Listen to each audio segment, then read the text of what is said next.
broken down. I spent the night in sleeplessness and rose at every sound, half in hope of sorrow and half in fear the day would find the soldiers breaking through to drag us all away. And just before the sunrise I heard something at the wall.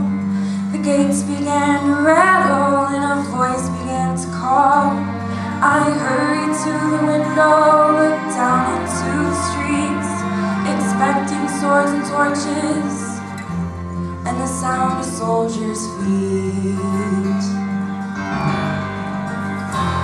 But there was no one there but Mary, so I went down to let her in. John stood there beside me as she told me where she'd been.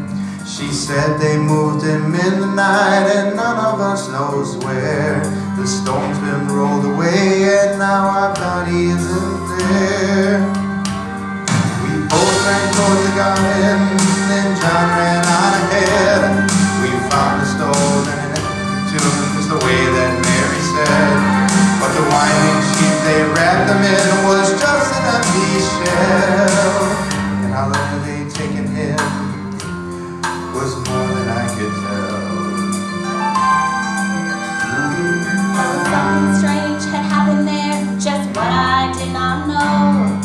John believed a miracle, and I just turned to go.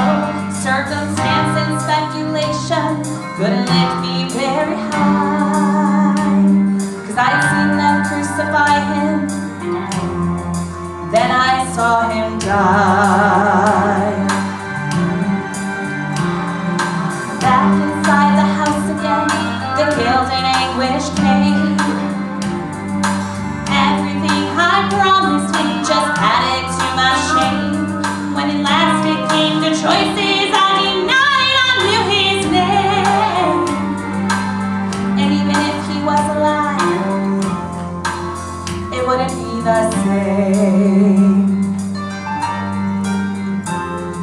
But suddenly the air was filled with a strange and sweet perfume. Light came from everywhere, drove shadows from the room.